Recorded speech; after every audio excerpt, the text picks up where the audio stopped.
Bismillah.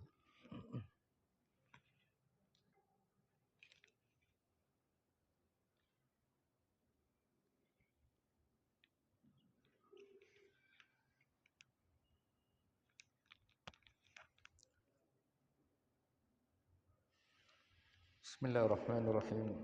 Assalamualaikum warahmatullahi wabarakatuh. Alhamdulillahi rabbil alamin. Wa bihi nasta'inu ala umur dunya waddin. Ashhadu an la ilaha illallah wahdahu la syarikalah. Wa ashhadu anna Muhammadan abduhu wa rasuluh. Allahumma salli wa sallim wa barik ala nabiyyina Muhammad wa ala alihi wa ashabi ajma'in. Rabbi shrah li sadri wa yassir li amri wahlul 'uqdatam min lisani yafqahu qawli. Amma ba'du.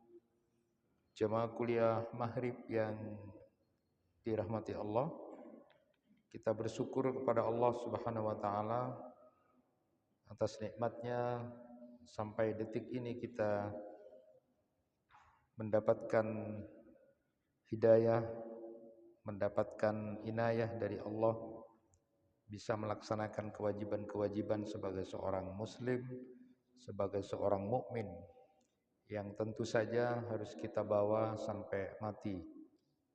Allah Subhanahu wa taala berfirman tentang itu ketika mengingatkan agar kita bersungguh-sungguh untuk menjadi orang yang bertakwa. Ya ayyuhalladzina amanu taqullaha haqqa tuqatih wa la tamutunna illa wa antum muslimun.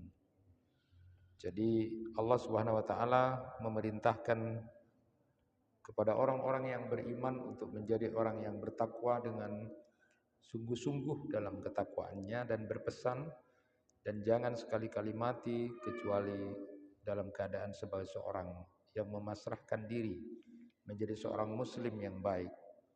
Tentu menjadi seorang muslim yang baik harus dibawa sampai kita kemudian meninggal dunia.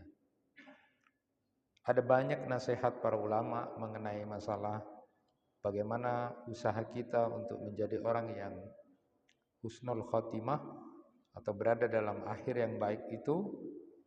Di antara sekian nasihat-nasihat yang kemudian diajarkan adalah di samping kita melakukan amal-amal soleh, juga selalu berada dalam keistiqomahan, ajek dalam ketaatan kepada Allah Subhanahu wa taala. Di antaranya lagi ada nasihat dari Ibnul Jauzi ketika mengingatkan, bila lisanmu terbiasa untuk selalu berzikir kepada Allah, lisanmu bisa terjaga untuk tidak menyakiti, mencela, merendahkan sesama muslim. Bila lisanmu terjaga untuk suka menutup aib saudara muslim, bila lisanmu kemudian dijaga untuk tidak melaknat, mendoakan yang tidak baik, maka nanti Allah akan mudahkan lisan itu di akhir hidupnya bisa mengucapkan kalimat syahadat, mengucapkan kalimat tauhid. Allah akan mudahkan karena lisannya sudah terbiasa untuk tidak mencela, merendahkan, menghina, terbiasa terjaga untuk menutup aib saudaranya, dan terbiasa untuk kemudian selalu berada dalam kondisi zikir kepada Allah Subhanahu wa taala. Namun apabila lisan itu terbiasa untuk mencela orang, lisannya terbiasa untuk merendahkan orang, lisannya terbiasa untuk menyakiti orang, lisannya biasa dan senang menceritakan aib orang lain, dan bahkan suka melaknat, mendoakan yang tidak baik, maka lisan itu ketika sudah nanti akan meninggal dunia akan kesulitan untuk mengucapkan kalimat tauhid, kalimat la ilaha illallah itu.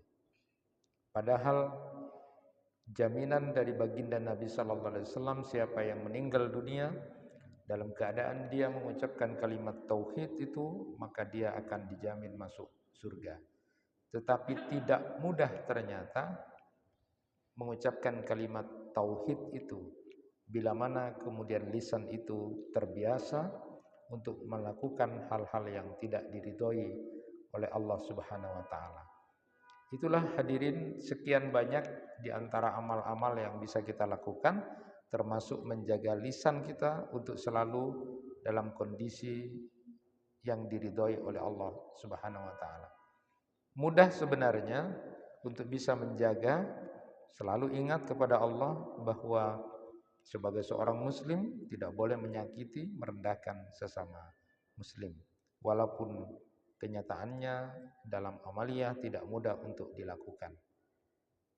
Bapak Ibu yang dirahmati Allah, kali ini kita akan memulai kitab Ar-Rasul Al-Muallim, karangan dari Syekh Abdul Fattah Abu Buddha. Ini kitab yang cukup inspiratif, memberikan gambaran kepada para guru, termasuk kita semua orang tua juga harus menjadi seorang guru yang kalau bahasa kita itu adalah mudah digugu dan ditiru. Maka tentu tidak hanya spesifik sebagai seorang guru, walaupun itu sangat utama, bagaimana baginda Nabi sallallahu alaihi wasallam telah mengajarkan, memberikan contoh, mengajarkan, mendidik yang baik kepada murid-muridnya. Di samping itu juga kitab ini layak untuk dipahami juga kita sebagai orang tua untuk menjadi guru utama buat anak-anak kita. Tidak harus menyerahkan anak kita kepada guru kita di sekolah, tetapi kita sebagai orang tua juga harus belajar menjadi guru yang baik di rumah, karena jauh sebenarnya lebih banyak yang digugu dan ditiru oleh anak-anak kita itu adalah model orang tuanya daripada gurunya. Jauh lebih membekas dari sejak kecil, anak-anak kita meniru apa yang kita lakukan dan apa yang kita perbuat saat kita berada di rumah. Maka buku ini atau kitab ini cocok untuk dipahami oleh seluruh kaum muslimin, terutama pendidik atau guru dan juga kita sebagai orang tua.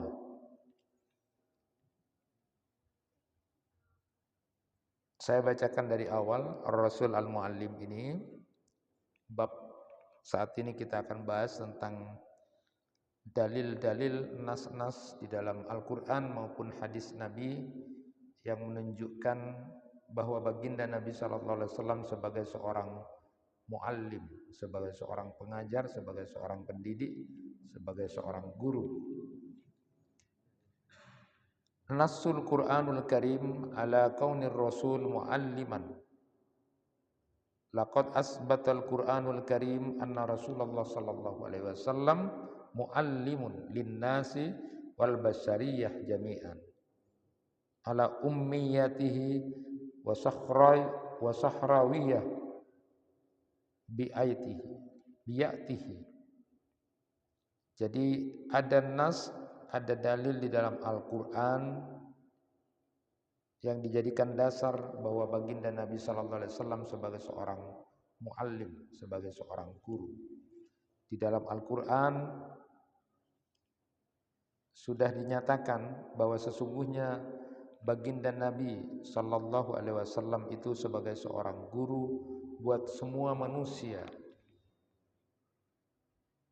dan juga kepada orang-orang yang kemudian di padang pasir atau di tanah Arab.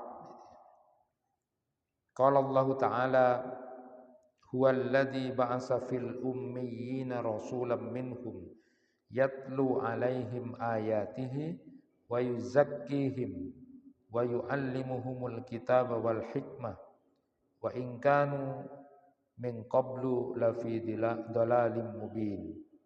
Itu di dalam Al-Quran surat Al-Jum'ah ayat 2. Allah Subhanahu wa taala berfirman, dialah Allah yang mengutus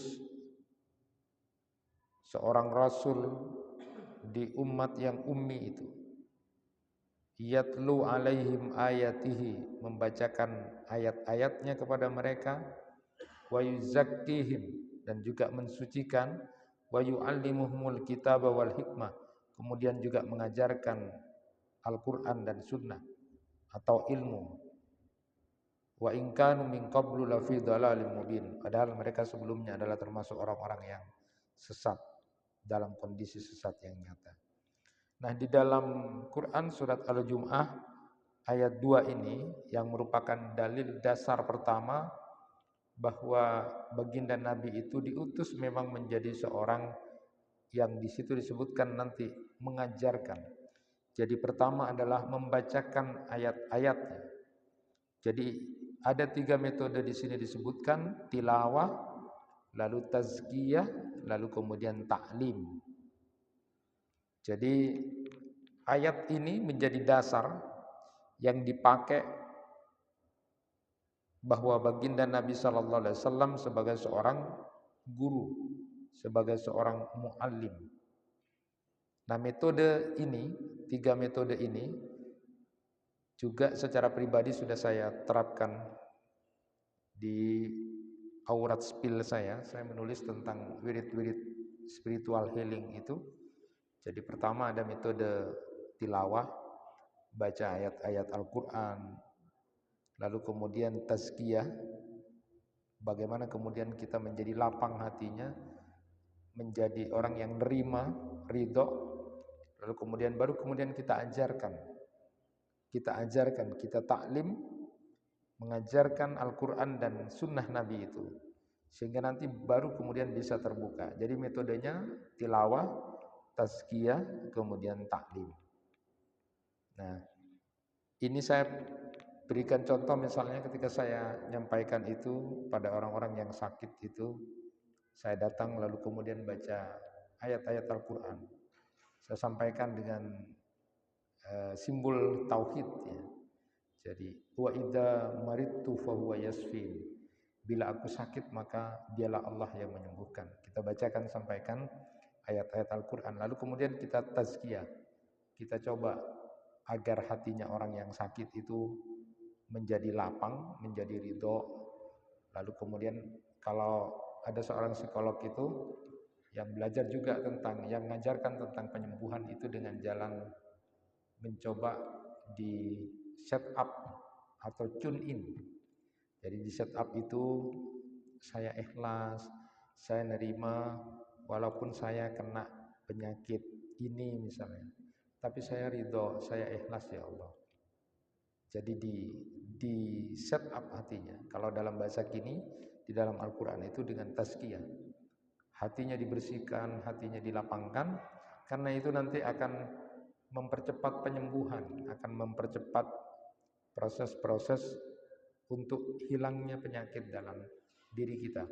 Ada banyak penelitian ternyata, seperti penelitian dari Herbert Smith itu, orang-orang yang sakit itu ternyata banyak kehilangan rasa kasih sayang, rasa keridhaan, rasa terima. Dia selalu berontak dengan apa yang terjadi, sehingga kemudian hilangnya rasa kasih sayang atau apa itu menyuburkan sifat sakit kanker atau sifat-sifat yang muncul dalam tubuh.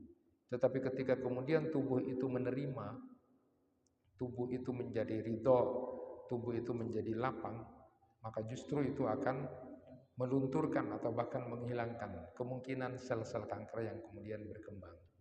Itulah kenapa kemudian perlu, kalau dalam konteks ini, di samping tilawah berikutnya adalah tazkiyah, mensucikan hati kita, membersihkan hati kita. Kalau kita ingin mendapatkan hidayah dari Allah, kita dapatkan sesuatu yang luar biasa dari Allah, di samping kita membaca ayat-ayat Allah, lalu kemudian juga harus membersihkan, mensucikan hati kita. Amat sangat susah untuk mendapatkan nur, cahaya, ilmu sebagai cahaya, manakala hati kita sudah menolak jauh-jauh sebelumnya. Orang kalau sudah tidak suka, sudah menolak, maka itu tidak akan ada artinya. Begitupun kemudian cahaya ilmu Allah itu akan diberikan kepada orang-orang yang kemudian hatinya memang bersih. Baru kemudian dengan taklim, ya, mengajarkan, menyampaikan pembelajaran sesuatu itu. Memulai sesuatu metodenya adalah dengan jalan tilawah, kemudian tazkiyah, lalu kemudian dengan taklim. Tetapi ini ayat dijadikan dasar oleh Syekh Abdul Fattah Abu Ghuddah sebagai dasar bahwa Rasulullah memang diutus untuk menjadi muallim wa yuallimuhumul kitaba wal hikmah. Begitu juga di ayat berikutnya yang dijadikan dasar oleh beliau, wa qala ta'ala aidha wa ma arsalnaka illa kaffatan lin-nasi basyiran wa nadhira walakinna aktsaran nasi la ya'lamun. Jadi Nabi Muhammad itu memang diutus, ya, untuk manusia seluruhnya, basyira wa nadhira, untuk memberikan peringatan, kabar-kabar gembira, dan lalu kemudian mengingatkan tentang sesuatu yang tidak baik agar kemudian dihindarkan. Tetapi banyak manusia yang kemudian tidak mengetahui. Itu dasar yang dipakai oleh Syekh Abdul Fattah Abu Ghuddah yang menyebutkan bahwa baginda Nabi adalah sebagai seorang muallim, sebagai seorang pengajar dari nas Al-Quran. Kemudian berikutnya, isbatus sunnah anna Rasulullah sallallahu alaihi wasallam muallim hadin basir. Kemudian juga di dalam sunnah itu ada banyak hadis-hadis yang mengungkapkan bahwa baginda Nabi sallallahu alaihi wasallam sebagai seorang guru. Laqad asbatat as-sunnah al-mutahhirah aidan anna Rasulullah sallallahu alaihi wasallam muallimun hadin basir. Ruya Ibnu Majah fi Sunan wa Darimi fi Sunan wal lafz li Ibnu Majah an Abdullah bin Umar bin As radhiyallahu anhuma. Di sini ada keterangan yang menerangkan tentang pendapat dari Imam An-Nawawi. Qala al-Imam An-Nawawi rahimahullahu taala fi muqaddimah syarah ala sahih Muslim, beliau menyebutkan bahwa yustahabbu li kitabil hadis idza marra bi dzikrillahi azza wa jalla ay yaktuba azza wa jalla au ta'ala au subhanahu wa ta'ala au tabaraka wa ta'ala au jalla dzikruhu au tabaraka ismuhu au jallat azimatu au ma asbadalik. Kata Imam An-Nawawi, setiap kemudian kita mengucapkan kalimat Allah, maka disukai untuk kemudian kita mengucapkan atau melafadzkan, menambah dengan kalimat Azza wa Jalla atau Ta'ala atau Subhanahu wa Ta'ala. Jadi tidak boleh bosan ketika mengucapkan kalimat Allah Azza wa Jalla atau Allah Ta'ala atau Allah Subhanahu wa Ta'ala. Ini yang sering dipakai. Kalau disingkat itu tidak boleh singkat gitu ya, SWT gitu. Nah, kalau bisa tidak usah disingkat gitu katanya. Jadi kalau kita mengucapkan kalimat Allah, tidak boleh bosan untuk kemudian menambah dengan kalimat Azza wa Jalla atau Ta'ala atau Subhanahu wa Ta'ala, atau bisa juga Tabaraka wa Ta'ala. Jadi Allah Tabaraka wa Ta'ala atau Allah Jalla Dzikruhu atau Allah Tabaraka Ismuhu atau Allah Jallat Azamatuh. Biasanya ada orang juga mengucapkan Allah Jalla Jalalah. Jadi itu kata Imam An-Nawawi, beliau menyebutkan bahwa ketika kita menulis ataupun kemudian kita mengucapkan, maka ketika mengucapkan kalimat Allah itu ditambah dengan kalimat-kalimat tadi. Nah, ada hadis Nabi sallallahu alaihi wasallam yang membicarakan atau kemudian menyampaikan bahwa baginda Nabi itu sebagai seorang muallim. Nah, lalu kemudian keterangannya lagi Di situ tadi disebutkan Abdullah ibnu Umar ibnu al-Asi radhiyallahu anhuma. Ini ada juga keterangan tentang ini. Yang pertama bahwa wa kadzalika yaktubu inda dzikrin Nabi sallallahu alaihi wasallam bikamaliha la ramizan ilaihima ay as-salatu wat taslim wala muktasiran ala ahdihim. Jadi begitu juga ketika menyebutkan baginda Nabi. Jadi ketika mengucapkan Muhammad, Nabi Muhammad, maka lalu kemudian sangat disukai kemudian untuk menulis atau kemudian mengucapkan dengan tambahan sallallahu alaihi wasallam bikamaliha. Jadi harus sempurna. Jadi tidak boleh disingkat. Maka kadang-kadang ini memang jadi perdebatan juga ya. Kalau bapak dan ibu mau WA, chattingan itu kan, mau nulis sallallahu alaihi wasallam salbut itu kan, lanceng tak mari-mari hanya disingkat. Allah juga subhanahu wa ta'ala itu kemudian SWT gitu. Nah di sini disebutkan oleh Imam Nawawi, memang kalau bisa jangan disingkat. Jadi jangan disingkat gitu kan. Jadi udah harus disiapkan dan tidak boleh bosan untuk mengucapkan itu walaupun itu berulang. Jadi ketika mengucapkan Nabi Muhammad atau Muhammad sallallahu alaihi wasallam, sallallahu alaihi wasallam.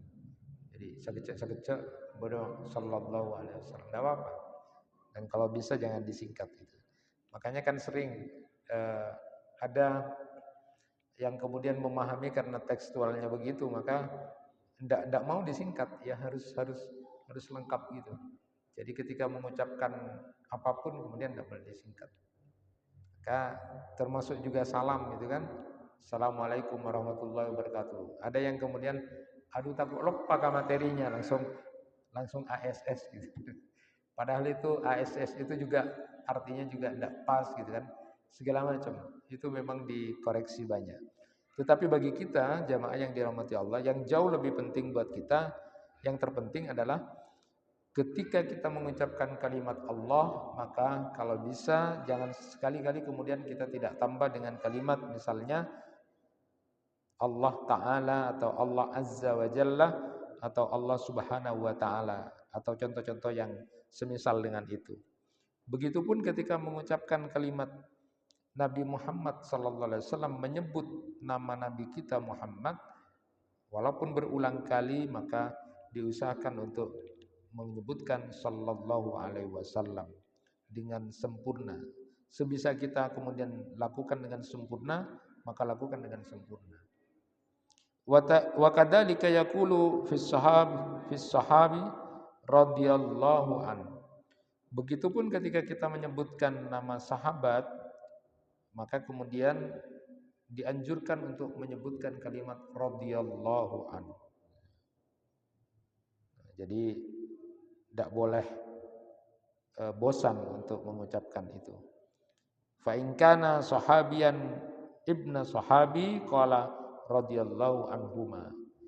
Begitupun ketika kemudian menyebutkan nama sahabat dan itu juga ada bapaknya atau anak dan bapak, maka lalu sebutlah radhiyallahu anhuma. Jadi misalnya ketika menyebutkan putranya Umar bin Khattab itu Ibnu Umar, maka ketika periwayat hadisnya itu adalah Ibnu Umar misalnya, maka dengan mendoakan radhiyallahu anhuma. Jadi anaknya Ibnu Umar dan Umar. Begitu juga dengan riwayat Ibnu Abbas misalnya, maka kita doakan juga dengan bapaknya. Jadi radhiyallahu anhuma. Jadi anak dan bapaknya.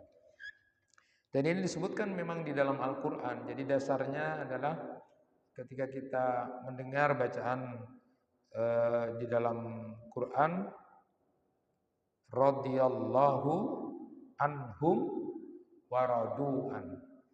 Jadi Allah ridha kepada mereka itu, para sahabat Nabi itu, dan mereka pun ridha kepada Allah. Maka itu semacam doa. Ada juga di sini disebutkan bahwa bila itu tentang menyebut sahabat, maka ucapkanlah radhiyallahu anhu. Atau ketika kemudian menyebutkan beberapa sahabat radhiyallahu anhum. Tapi kalau kemudian yang ada anak dan bapaknya maka disebut dengan radhiyallahu anhuma. Nah, kalau bukan sahabat, di sini ada yang kemudian menyebutkan cukup dengan rahimahullah. Jadi kalau orang-orang soleh, orang-orang baik, ulama-ulama, maka kemudian didoakan dengan rahimahullah. Tetapi ada juga yang berpendapat sama aja, boleh dengan memakai kalimat radhiyallahu anhu. Ya, jadi terserah Bapak. Tetapi jauh dari itu semuanya, yang jauh lebih penting adalah niat kita mendoakan mereka. Itu pertanda bahwa hati kita baik. Tapi kalau yang tidak tahu bahasa Arab, Pak, ya tidak apa-apa, tidak usah. Takutnya ada kibas almarhumnya, bahaya itu kan. Belum mati dibilang almarhum, maksudnya rahimahullah, tak ngerti itu. Jadi tahunya almarhum, bahaya itu. Apa Pak nama baca? Doa aki ya. Kalian almarhum mati itu. Jadi itu sebutan-sebutan. Jadi kalau kepada sahabat dengan sebutan radhiyallahu anhum. Atau kemudian kalau itu ada kaitannya dengan ada bapak dan juga anak, bapak dari sahabat Nabi juga dan bapaknya juga adalah sahabat dengan radhiyallahu anhuma. Tetapi untuk yang umum atau yang lainnya adalah sama mendoakan rahimahullah. Jadi ini juga jangan dijadikan identitas. Kadang-kadang gini nih. Jadi kalau orangnya satu aliran gitu kan, satu area Kanjarengkok, langsung ditulis hafizahullah gitu. Jadi tapi orang nasionalis ada tak usah brek atau rahimahullah gitu. Jadi oh ini benda saya kelompok nangkok ya, tak usah brek. Nah ini kan jadi identitas. Padahal sebenarnya doa-doa seperti ini silakan saja pada siapa saja. Jadi ada semacam kebiasaan ya.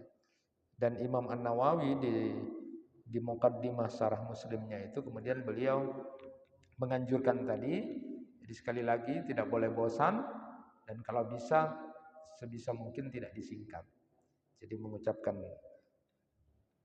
Allah dengan Ta'ala atau Subhanahu wa Ta'ala atau Azza wa Jalla atau Tabaraka wa Ta'ala dan sejenisnya. Begitu juga ketika mengucapkan atau menulis nama Nabi Muhammad, kita kemudian tidak boleh bosan-bosan berulang untuk mengucapkan sallallahu alaihi wasallam.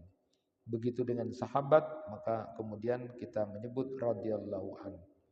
Kalau ada kaitannya dengan bapak dan anak radhiyallahu anhuma, kalau beberapa sahabat dengan radhiyallahu anhum. Nah, bunyi hadis itu riwayat dari Abdullah bin Umar bin As radhiyallahu anhuma qala kharaja Rasulullah sallallahu alaihi wasallam data yaumin min ba'di hujrah fadakhala al-masjid fa idza huwa bihalqatain ihdahuma yaqra'una al-Qur'an wa yad'una Allah ta'ala wal ukhra yata'allamuna wa yu'allimuna faqala an-nabi sallallahu alaihi wasallam kullu ala khairin haula'i yaqra'una al-Qur'an wa yad'una Allah fa in sha'a a'tahum wa in sha'a mana'ahum wa haula'i yu'allimuna wa yata'allamuna wa innama bu'istu mu'alliman fajalasa ma'ahum. Ini hadis pertama ini Rasulullah sallallahu alaihi wasallam disebutkan pada satu waktu beliau keluar dari salah satu biliknya atau kamarnya. Kemudian fadakhalal masjid, lalu kemudian beliau masuk masjid. Lalu beliau menjumpai dua halaqah, dua model. Satu diantaranya adalah membaca Al-Quran dan kemudian ada yang berdoa.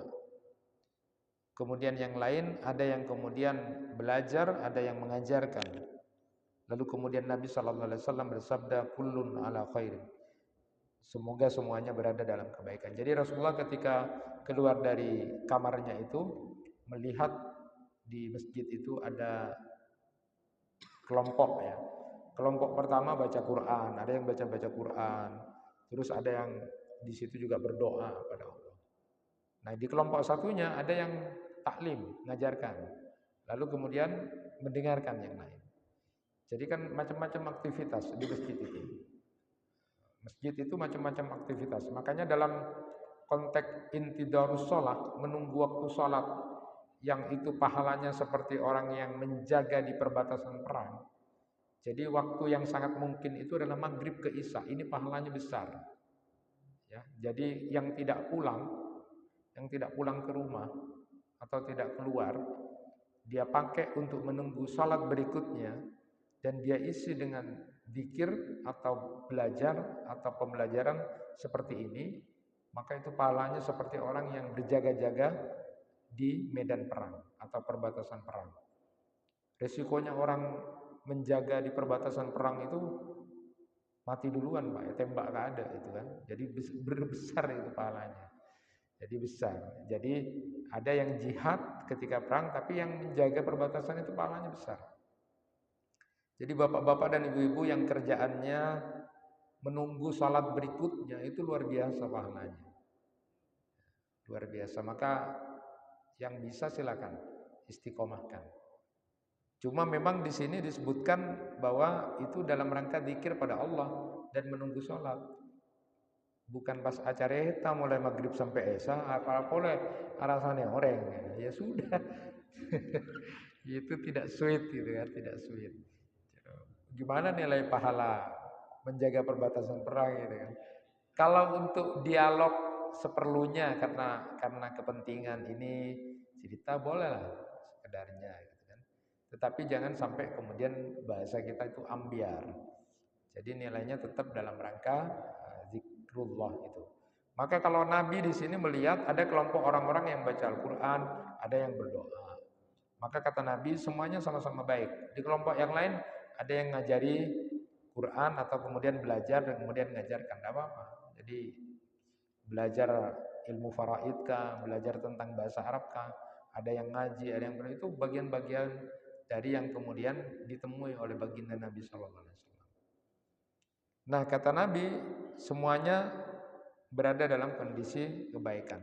Orang-orang yang kemudian baca Al-Quran lalu berdoa, jika Allah berkehendak maka akan diberi oleh Allah Subhanahu Wa Taala.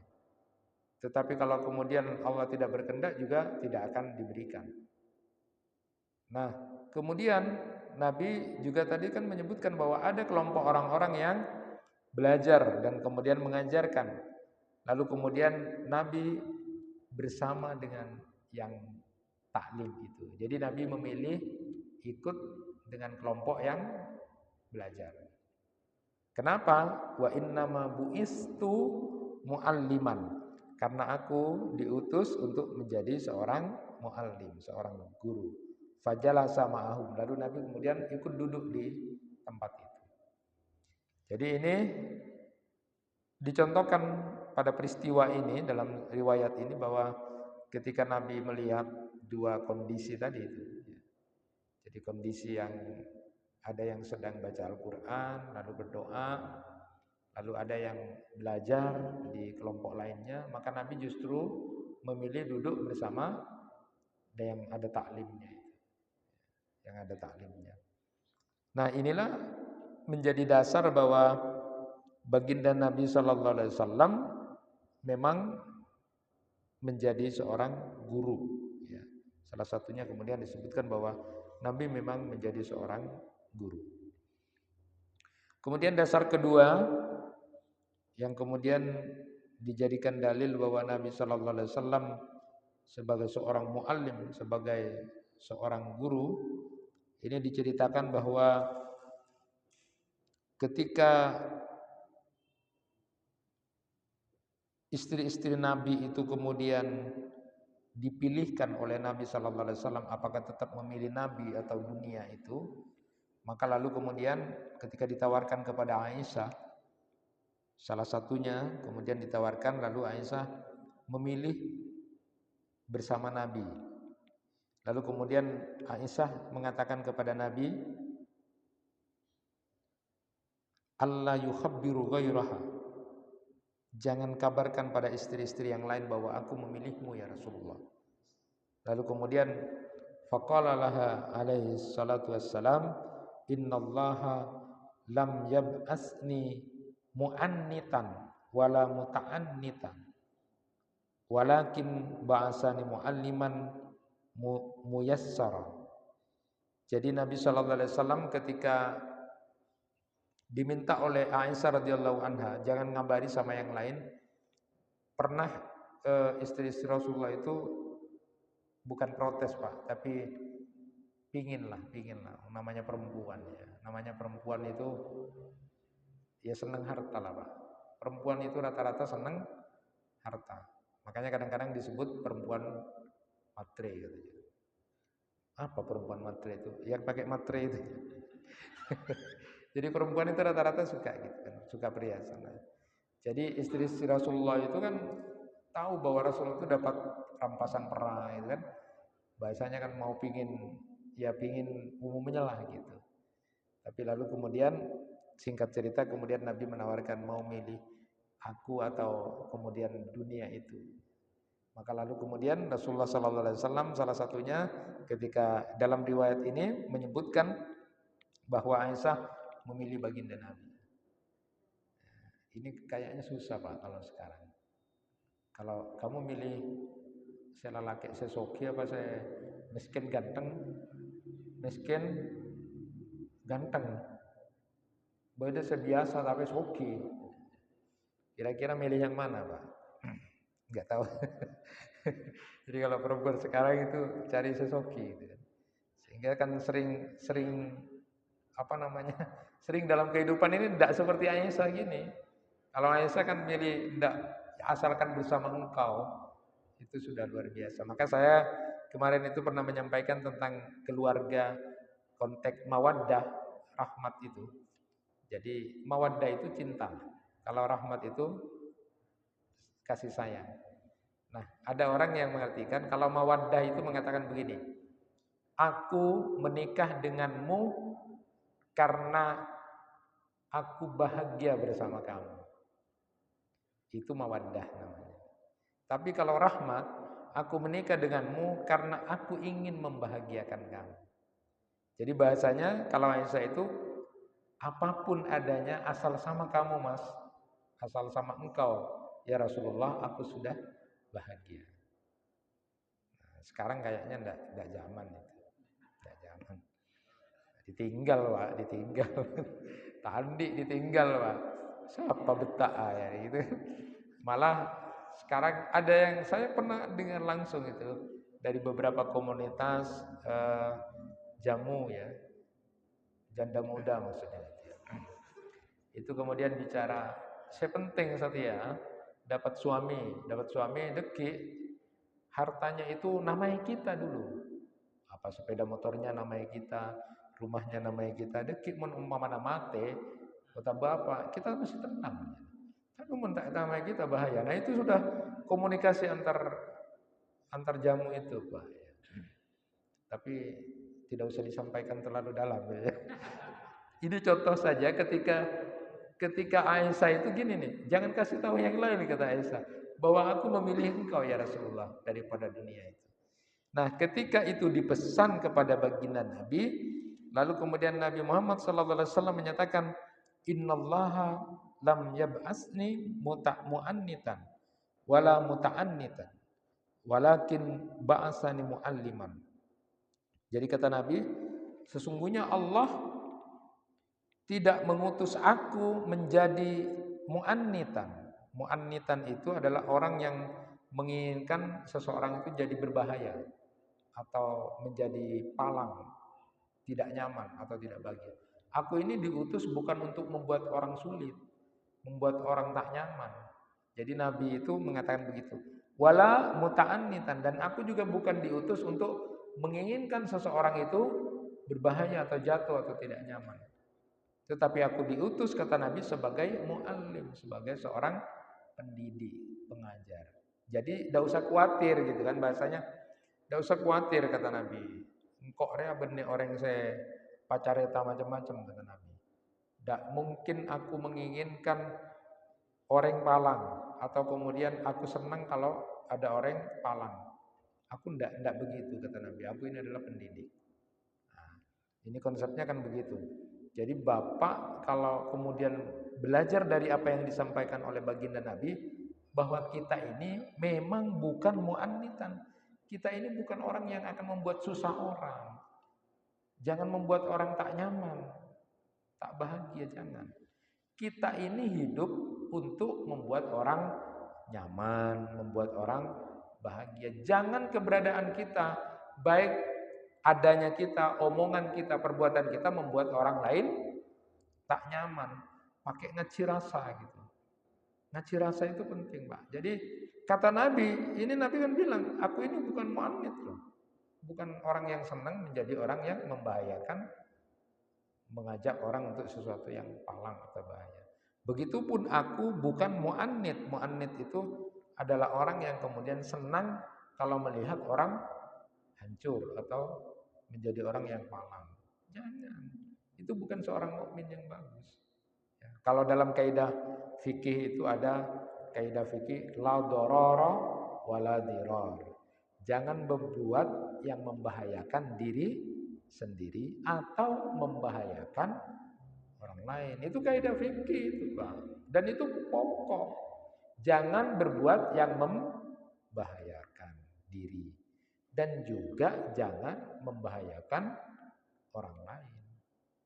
Jadi kalau konteks sosial merokok pakai kaidah la dororo wala dirar. Jangan membahayakan dirinya. Jadi cek merokok itu berbahaya enggak pada dirinya. Mun tak berbahaya, merasa sehat, nyaman, terus dah apa. Tapi kalau dicek berbahaya, berarti kita tidak pakai kaidah itu. Kata Nabi Shallallahu Alaihi Wasallam, jangan melakukan hal yang membahayakan dirimu. Ngikutin nafsu, cek aja. Kata dokter, oh tak apa pak, bagus biar tak apa. Ya sudah terus. Tapi kalau dicek, tak bisa nih pak, bapak aja kon abentuk paru-paru. Bapak lanjutkan, itu berarti bapak itu termasuk juga yang bisa menjadi seperti ini, jangan. Atau kalau memang tidak masalah, maka lalu kemudian jangan membahayakan orang lain. No coba sakar penang kok lah cuy. Jadi di sampingnya begini batu-batu ibu. Maka kasus yang terjadi misalnya, kasus yang terjadi di mungkin kalau tidak keliru di pulau, salah satu pulau di Sumeneb, ada seorang istri yang kemudian dicek ternyata dia kena kanker paru-paru dan itu stadium akhir. Dan anehnya ternyata setelah dicek itu dari asap rokok. Padahal perempuan ini tidak merokok, tetapi suaminya lah yang merokok. Enak dia tidak kena kanker, ya. Tapi yang kena siapa? Istrinya. Maka dalam konteks ini sebenarnya dia sudah diror. Makanya kan sebenarnya ada tempat ini khusus untuk yang merokok supaya tidak yang lain. Jadi hidup itu pakai rasa. Nabi Shallallahu Alaihi Wasallam mengajarkan begini. Aku ini dibangkitkan bukan untuk menjadi mu'annit atau kemudian menjadi muta'annit. Ya, tidak mengajak untuk mabobojo orang, mapalang orang, atau tidak senang kemudian orang palang. Tidak, kata Nabi. Nah, dalam perilaku keseharian, berbuatlah sesuatu yang tidak membahayakan diri kita, atau juga tidak membahayakan orang lain. Jadi walaupun mau merokok, jangan sampai orang lain di sekitarnya merasa terganggu atau tidak nyaman. Mon pas lacu sarung benang kok. Nah itu manusia kardiman pak. Karpe tibik sepenting nyaman, jangan. Dan itu bukan model mu'allim begini. Nabi itu tidak mengajarkan begitu, pakai rasa. Nah disinilah kita belajar bahwa Nabi memang diutus sebagai seorang mu'allim, bukan sebagai seorang mu'annit atau muta'annit. Artinya jangan membuat orang lain tidak nyaman atau bahaya atau palang Atau juga jangan kemudian kita senang membuat orang lain itu malang, jangan. Itulah kenapa kemudian kasus yang terjadi tadi itu menjadi pelajaran, Pak. Ternyata juga itu bisa kepada janin juga. Jadi kalaupun harus merokok di tempat yang tidak asapnya itu dihirup oleh istri atau anak-anaknya atau kemudian orang yang lain. Nah, jadi jangan pakai kaidah Kardiman, itu tidak ada di sini. Tidak ada kaidah Kardiman. Jadi jadilah orang-orang yang kemudian memberikan manfaat pada orang lain, bukan justru membahayakan pada orang lain. Kesimpulannya dari ayat-ayat Al-Quran maupun hadis-hadis Nabi, inilah yang dijadikan dasar bahwa baginda Nabi Shallallahu Alaihi Wasallam juga adalah sebagai seorang pendidik, pengajar yang kemudian bisa kita tiru nanti bagaimana metode dan cara-cara Nabi di dalam mendidik orang-orang yang ada di sekitarnya. Ini sebagai pengantar pada kitab Ar-Rasul Al-Muallim yang ditulis oleh Syekh Abdul Fattah Abu Ghuddah ini. Itu yang mungkin bisa kami sampaikan, kurang lebihnya mohon maaf. Wal afu minkum. Wassalamualaikum warahmatullahi wabarakatuh.